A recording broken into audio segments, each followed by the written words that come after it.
What's up everybody? Welcome back to another video. In this one, I'm showing you how I'm taking this setup and I'm turning it into this. That's right. In this video, I'm going to show you how I built this kitchen island from start to finish. Now I'm going to break this one off into 3 separate videos. The first video is going to be me working on the framing parts of the island. I'm going to go over how I started to plan it out to make sure it was going to work with my space.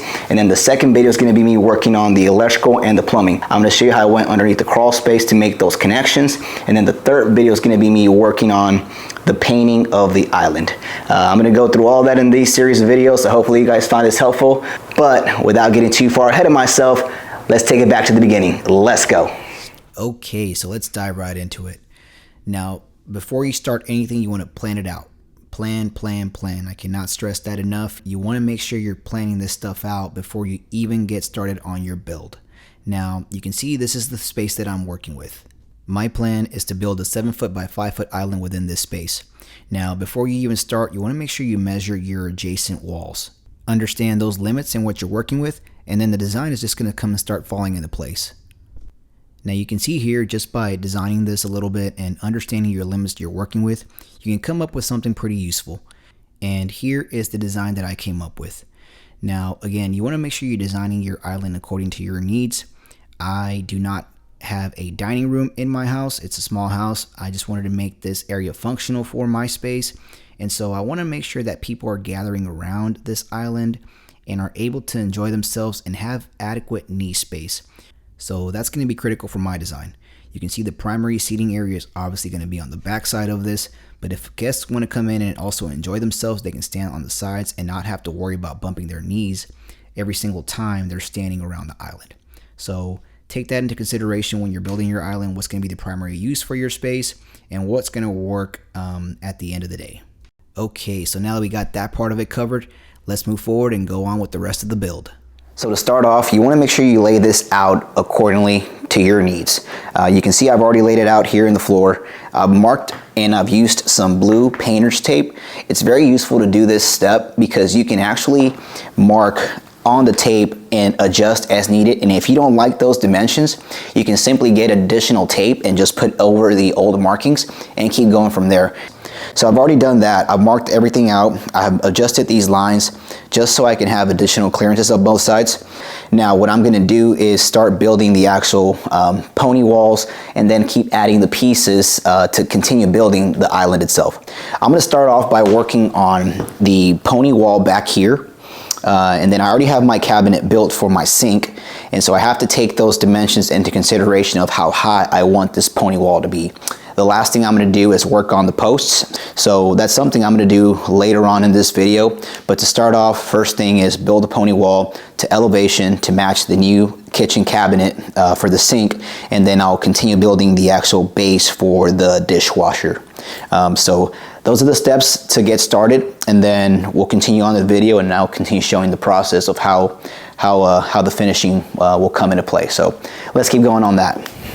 Okay guys, so let's get started. So the first thing I'm going to do is work on the kitchen base cabinet.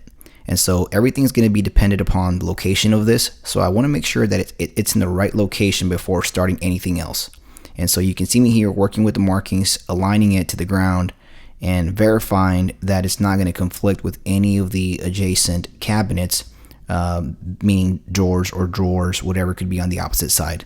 So that's what I'm doing here. I'm verifying it, making sure it's going to work.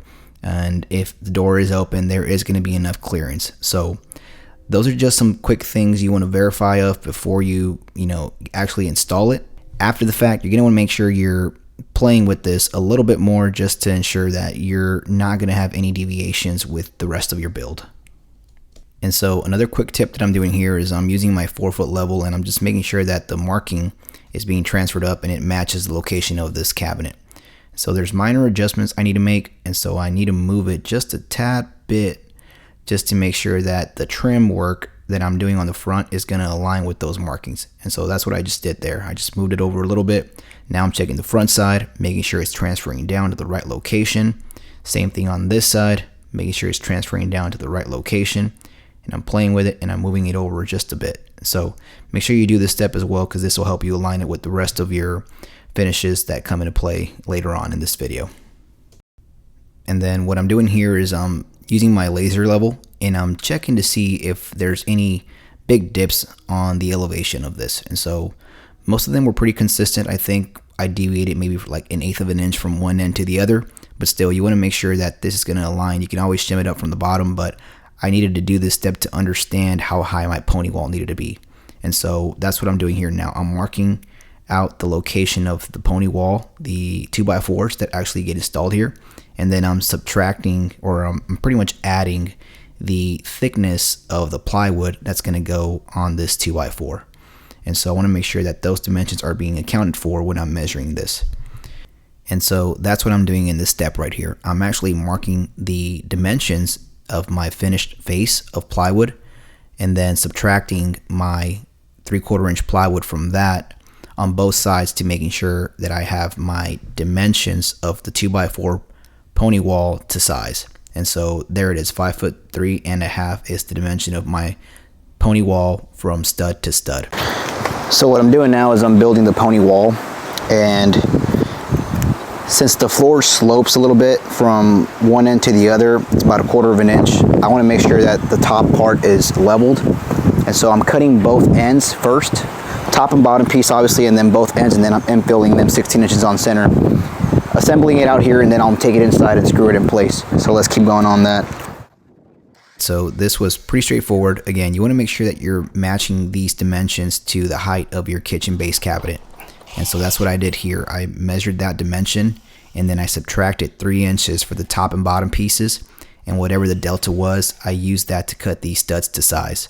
Again, I verified the floor and the slope that it had, and some of these pieces were a bit bigger, but by like 3/16 of an inch.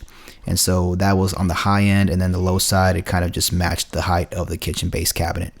And so now that this is done, let's go ahead and take it inside and start screwing it into place. But before screwing it into place, you want to make sure you verify that you've built it correctly. Remember, you're going to have a high or a low side, so always verify that you're installing this correctly before even screwing anything into place. And so that's what I'm doing here. I'm verifying everything again, making sure it's aligning with the markings on the ground I previously made. And then I am making sure that I'm actually accounting for a different thickness at these locations. So all around the island, I'm going to have 1/4 inch poplar wood as the finished face on top of a 3/4 inch plywood. But in this instance back here, I could not find 1/4 inch poplar wood at lengths of greater than 6 feet. And so I had to improvise a little bit and buy 3/4 inch poplar wood as my trim board down here that was at a length of at least 6 feet. And so that's what I'm doing down here. I'm making sure that this location of the pony wall is accounting for that thickness. And so that's why it's recessed in a little bit more as opposed to the other areas.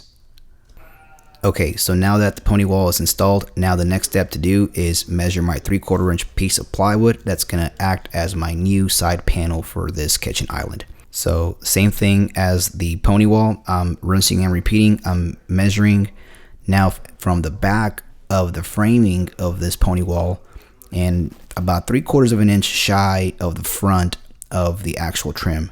And so that's what I'm doing. I'm drawing out the trim, making sure that it's got the dimensions properly accounted for. And then I'm stopping this new 3/4 inch piece of plywood just short of that. And that's going to be my new dimension. And so I'm just double verifying all of this before I even make my cuts. And so again, now that I have that marked, I measured it and I'm taking it outside to go ahead and start my cuts. And after I got that dimension, I also measured up to make sure that my height of this 3/4 inch plywood was going to match the rest of the kitchen island. And so that's what I'm doing here. I'm cutting it to size now, all the way down, getting it prepped for the final cuts before taking it inside. And so by prepping, I mean sanding it. And so yes, that's what I'm doing before taking it inside. I ended up using 150 and 220 grit sandpaper with my palm sander, and I got it just, to where it had a nice smooth finish before taking it inside. You can see it kind of creates dust out here. So if I were to sand it inside, it would create dust inside, and I don't want that. So I'm sanding it out here, getting it a nice smooth finish. After this is done, I'm pretty much gonna clean it off, do it to both panels, the left and the right side, and then go inside and attach it into place. And so that's what we're doing now.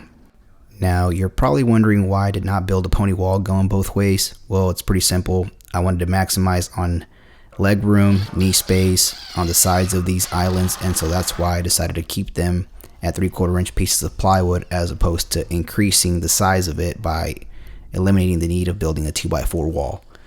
And so that's what I'm doing. I'm maximizing my island's potential. I want to have people sitting on the sides of these islands, and I want that knee space as well. And so now what I'm working on is starting to infill the top of the island with 2x4s. And so step one is to cut a stud to size and then start infilling them 16 inches on center to match the pony wall vertical supports. And so measuring each one, then I go back outside, cut the pieces, and then I install them just like you see here. Additionally, I had to work on a pony wall for the backside of the dishwasher base, and this is just to give it that support it needs to attach my 1/2 inch piece of maple plywood like you see here. So I cut this to size. After it was firmly set into place, I started nailing it in with my brad nailer just like this. Okay, so here's an updated look from the front. You can see I've also installed the trim pieces that sit flush on the 3/4 inch pieces of plywood, and then on the bottom side I also infilled some poplar wood to just give it a good transition around the base. And then on this side I have my 1/4 inch bump out to allow my 1/4 inch piece of poplar wood to align flush with that piece, and so it'll eventually get all trimmed out.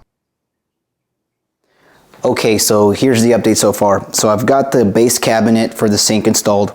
I've got my opening for the dishwasher complete. I did complete the trim in the front, but now I'm leaving the back open so that I can complete my plumbing for the sink.